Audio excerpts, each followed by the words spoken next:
사랑합니다. 23일 토요일 새벽 기도회 하나님께 올려드립니다. 함께 찬양 내가 무엇을 가지고 부르십니다.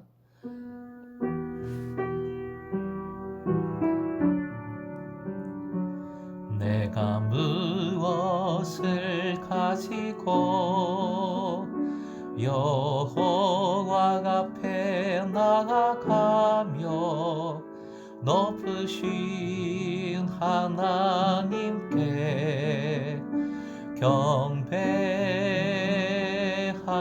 경배할까. 사람아,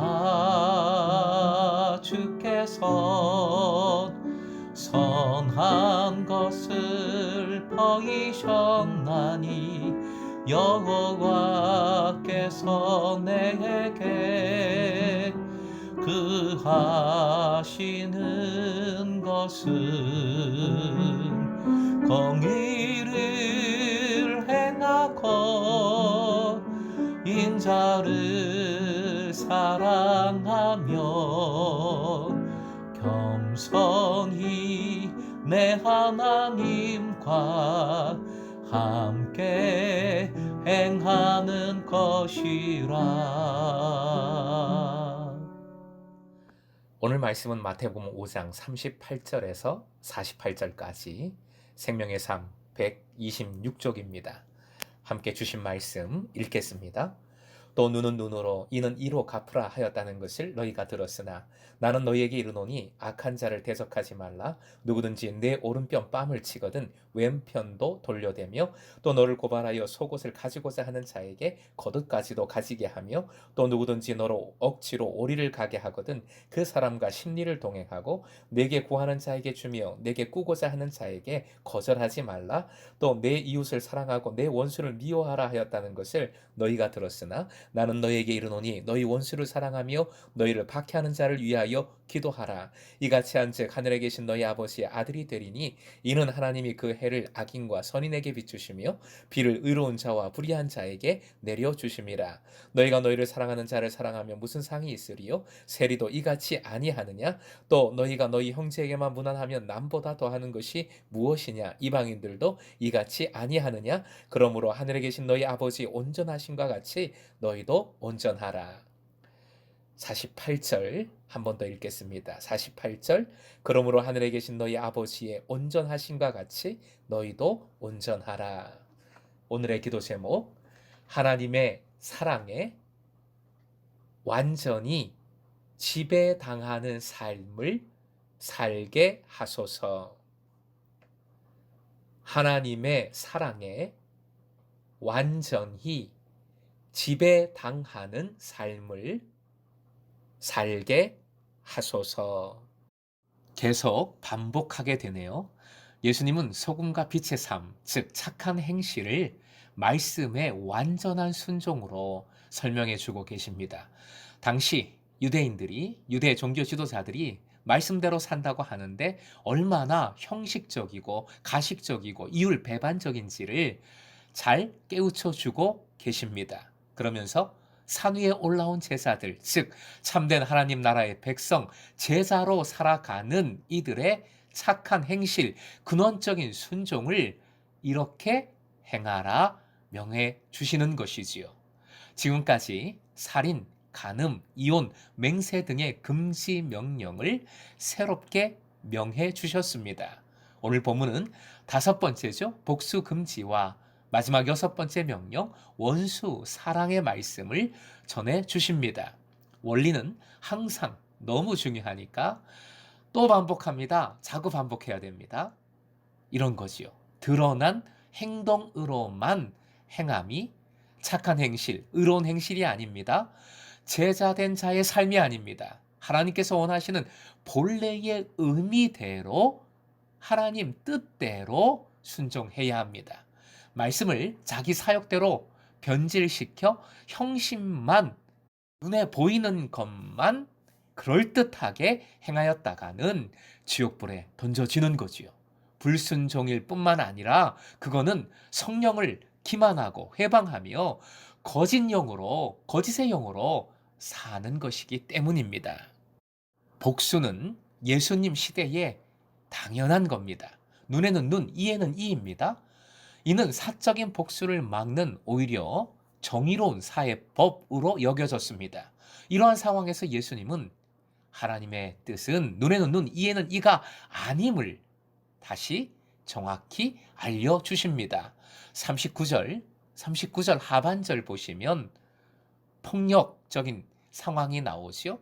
그것도 모욕적인 폭력입니다. 오른뺨을 치려면 오른손 등으로 때려야 합니다. 그렇게 때리는 것은 상대방에 대한 엄청난 모욕, 수치입니다. 40절 중상모략이나 공갈을 의미하고 41절 배경적으로는 로마의 강제 징발을 의미하는데 폭력적인 강요죠. 42절 엄청 부담되는 하기 어려운 일을 해달라는 부탁이나 염치 없는 간청을 의미합니다. 자, 이런 것들에 대해서 사랑으로 반응하라. 그런 근원적인 명령을 해 주십니다. 여섯 번째 명령은 조건 없는 사랑의 극치인 원수 사랑입니다.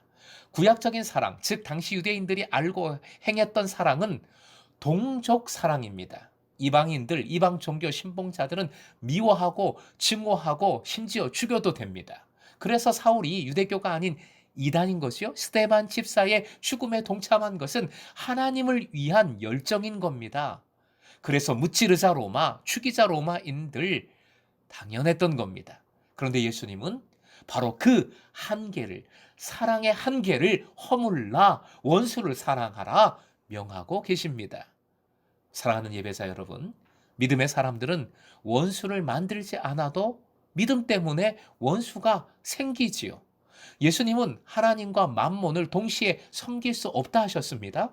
하나님만 섬기는 주님의 제자들은 만몬을 섬기는 사람들의 원수가 될 수밖에 없는 거지요. 의 때문에 생기는 원수, 어쩔 수 없는 것인데 그 원수를 무찔러야 하는 것인가? 예수님은 원수에 의하여 죽임을 당하셨습니다. 그런데 예수님의 죽으심은 바로 그 원수를 사랑하셨기 때문에 가능했던 것이지요. 원수를 위해 기도하라 명하고 계신데 예수님께서 친히 보여주셨지요. 십자가 위에서 원수를 위해 기도하셨습니다. 기도가 원수 사랑의 극치입니다. 기도하면 하나님을 바라보게 됩니다. 기도할 때 그리고 하나님을 바라보게 될 때 원수에게서 벗어나 그 원수도 사랑하시는 주님을 맞닥뜨리게 되고 알게 되고 하나님의 뜻을 구하게 되고 원수의 죄 사함을 위해 기도할 수 있게 됩니다. 48절은 여섯 번째 명령의 결론일 뿐만 아니라 5장 산상수훈의 전체 결론이라고 할 수 있습니다. 가장 핵심 중요한 말씀이지요. 따라해 주십시오. 온전하라. 내 스스로 철저히 행해서 도달하는 완전함, 온전함이 아니지요. 온전함이란 꼭 기억하십시오. 절대 잊지 말아야 될 것, 관계입니다. 온전함이란 하나님과의 친밀함입니다. 하나님 사랑에 완전히 지배당하는 삶, 그 사랑에 푹 빠진 삶입니다. 예수님은 이 사랑 속에서 십자가와 부활의 삶을 살아가셨고 그 삶으로 우리의 모범이 되어 주셨습니다. 오늘 본문도 사실은 얼마나 고민이 되는지요. 어떻게 원수를 사랑할 수 있을까? 어떻게 사랑에 한계가 없을까? 어떻게 왼뺨도 돌려댈 수 있을까? 그 인간 미워 죽겠는데 어떻게 하죠? 하면서 스스로 분노와 또 한편으로는 죄책감 속에 빠져 있지 않습니까? 솔직히 우리의 모습이 다 그렇지 않습니까? 미워하고 분노하고 또 그런 모습이 하나님 앞에 너무 죄송하고 제자는 만들어지는 존재이지요. 길을 가는 존재입니다. 다 만들어지지 않았어요. 그 길 다 가지 않았어요. 제대로 가지 못하지요. 엉뚱한 길로 갑니다. 엉뚱한 짓을 합니다. 하지만 그래도 예수님 때문에 우리는 미움의 길이 아니라 사랑의 길을 결국 가게 되는 줄로 믿습니다. 하나님의 사랑이 여러분을 지배하게 하십시오. 조금씩 내 사랑이 넓어집니다. 하나님 사랑에 완전히 푹 빠진 사람은, 주님과 동행하며 그 사랑 붙들고 사는 사람은 원수도 품게 됩니다. 오늘도 하나님의 사랑에 조금 더 지배당하는 삶으로 사랑의 길로 접어들며 그 길을 천천히 조금씩 걸어가시길 주님의 이름으로 축원드립니다.